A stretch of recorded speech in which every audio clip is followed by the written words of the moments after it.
Well, hey, folks. So, um, this lecture is going to focus on the question of trust. And we know that trust is related to inequality because unequal societies tend to have lower levels of trust, interpersonal trust, institutional trust, than do societies that are more egalitarian. And it also relates back to the connection between inequality and political polarization. Trust is kind of an intermediate. Inequality leads to low trust leads to growing polarization in our politics and greater gridlock. So let's take a look at some of the data, especially public opinion data, that shed light on um, how trust levels have changed over time. So this is a question that's been asked since the late 50s. Um, do you trust government in Washington always or most of the time? And or seldom or very little. I'm not sure what the other, but the percentage who say they trust the government always or most of the time, as you see, was very, very high in the Eisenhower and Kennedy period. Um, Almost, 80%, mid 70s probably. Then you see a dramatic fall in trust levels starting in the Johnson administration, extending through Nixon, Ford, and even Jimmy Carter.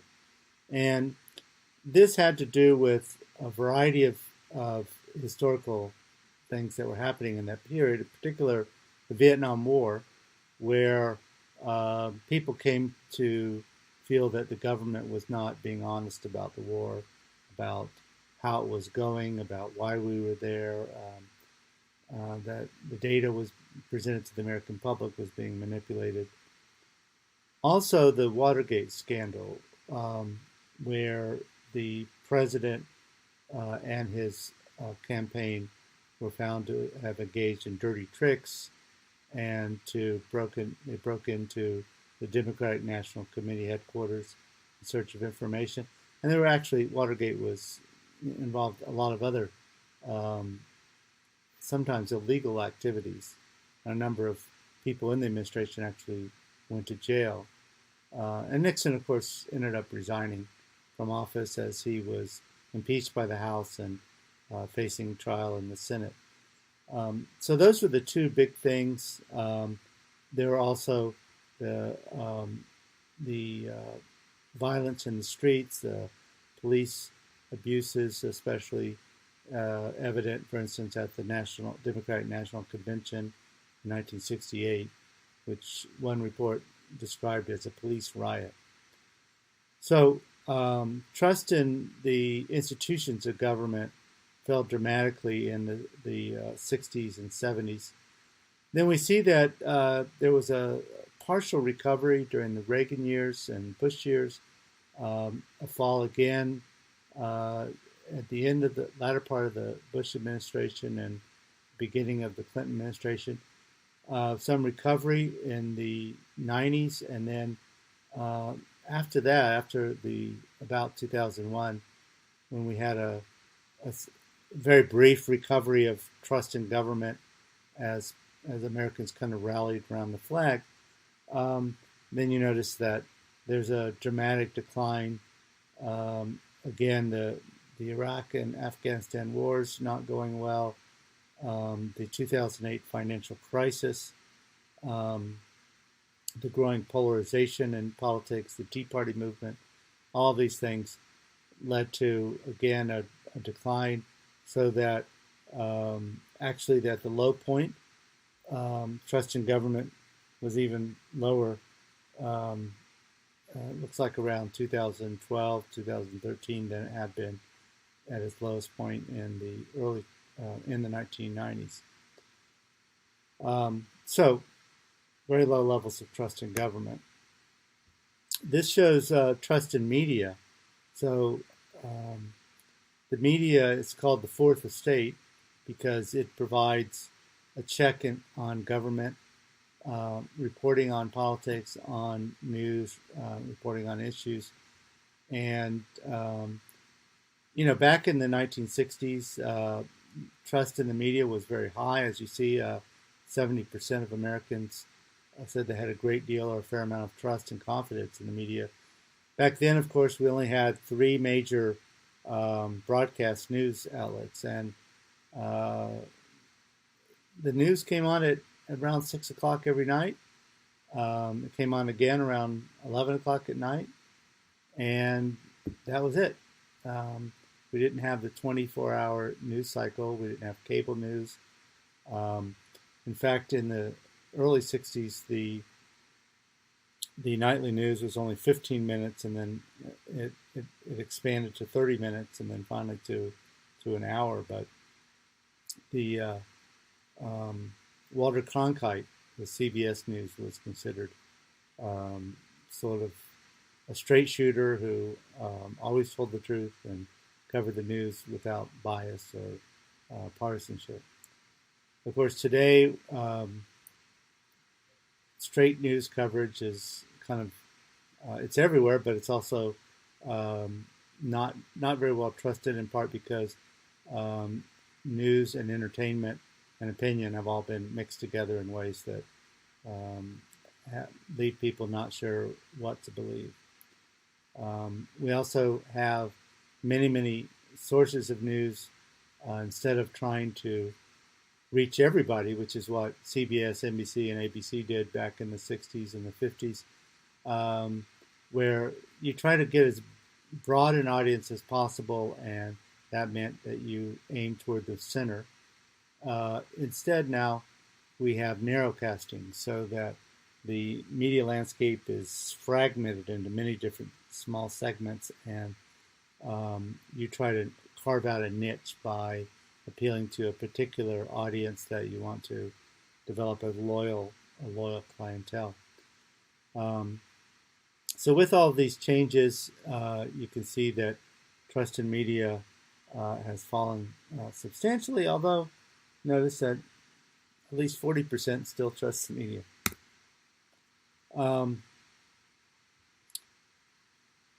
The political polarization around party politics is also evident in some of the polling results, and lack of trust and comfort and tolerance across party lines. So in 1960, less than 5% of Democrats and Republicans said they would be unhappy if their child married someone from the other party.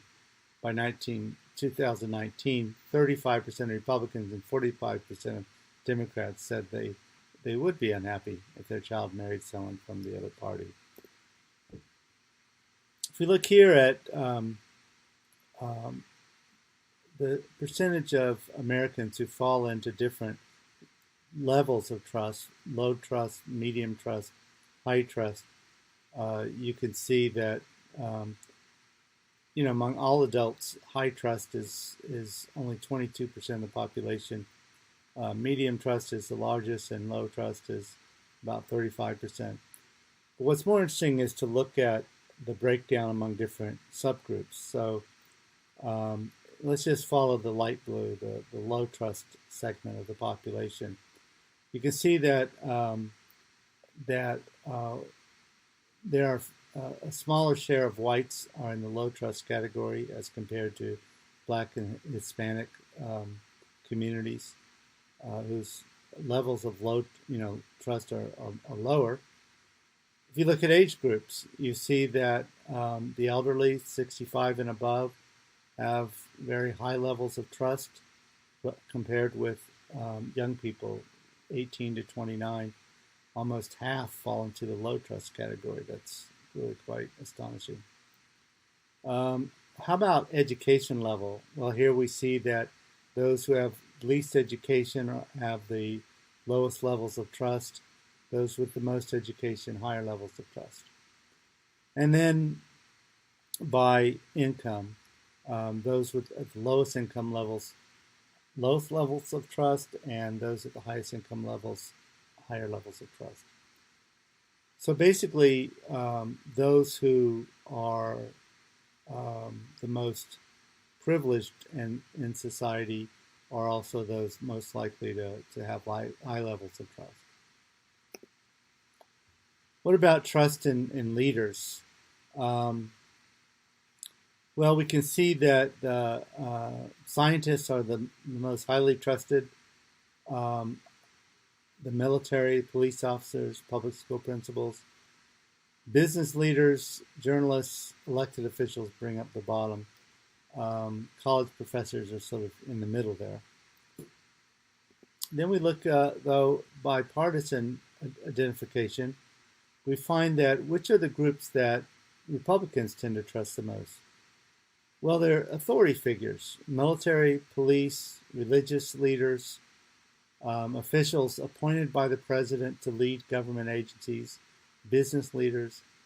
So people who lead in major institutions, who are in positions of authority and power, they're highly trusted by Republicans. On the other hand, who do Democrats trust more?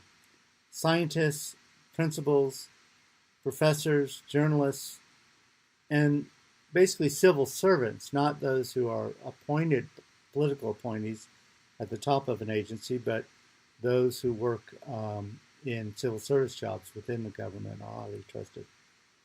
Well, notice that those are folks in the mostly in the knowledge industries, right? Those um, who produce knowledge and disseminate it.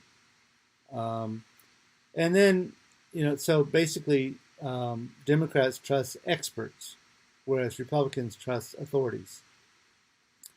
Both groups agree, however, when it comes to elected officials, neither Democrats nor Republicans. In fact, they're pretty much exactly equal in their distrust of elected officials. What about trust in civic life? Well, this is kind of interesting. This is a percentage of adults who blah blah blah in the American people too blah blah blah.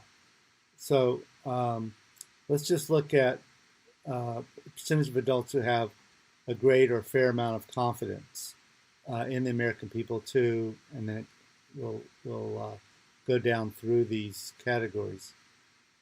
So trust is pretty high in the American people to report a serious local problem to authorities, obey federal state laws, do what they can to help those in need, honestly report their incomes when paying taxes, solve community problems, and treat others with respect. Notice that these are all personal traits, things that individuals, behaviors of individuals. We kind of trust one another in a fairly well to be honest and to be helpful. Now, let's skip it down to the very bottom, though. Where do we not trust people? Well, we don't trust them to cast informed votes in elections. We don't trust them to have civil conversations with people who have different views from their own. Those are political acts. We really don't trust our fellow citizens to be good citizens. And that's reinforced where the activities where the verdict is split. These also have a political overtone. Accept election results. Reconsider their views after learning new information. Staying informed about events and issues. Respecting the rights of people who are not like them. Less confidence in Americans on those issues, which have a somewhat of a political or civic nature as compared to those at the top, which have to do more with honesty and cooperation. So the more political the issue, the less confident we are, the less we trust one another. Partisanship and trust. The areas where partisanship leads to differing views have to do with Americans' level of trust in the federal government has been shrinking. The idea that the belief that Low trust in each other makes it harder to solve problems. The belief that Americans have um, very little confidence in the federal government. That belief that low trust in government makes problems harder to solve.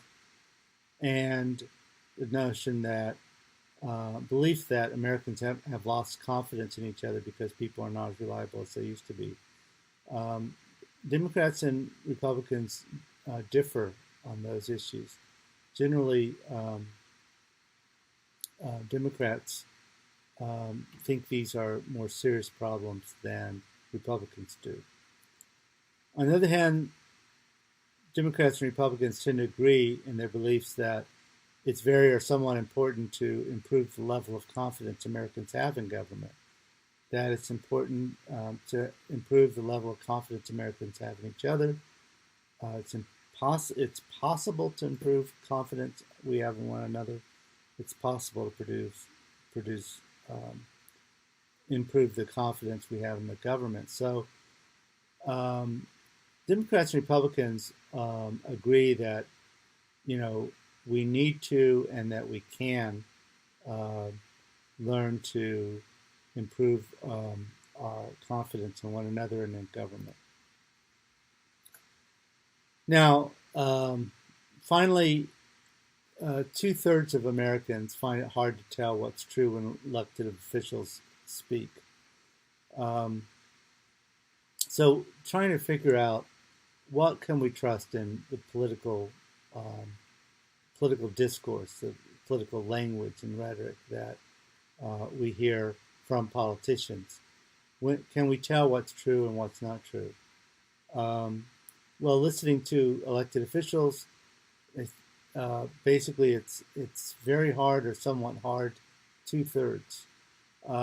Using social media, almost half think it's hard to tell truth from untruth. Watching cable news, 41%. On the other hand, Americans, think that when they're talking with one another, it's fairly easy to tell whether someone's being truthful or not. So the overall picture is that over time, um, the level of trust in American society, especially trust in major institutions, and especially trust in political institutions, politicians, political language and rhetoric, uh, the level of trust has declined and is at historically low levels today as compared with the past.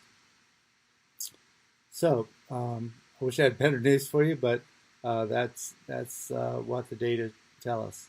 Thanks for your attention.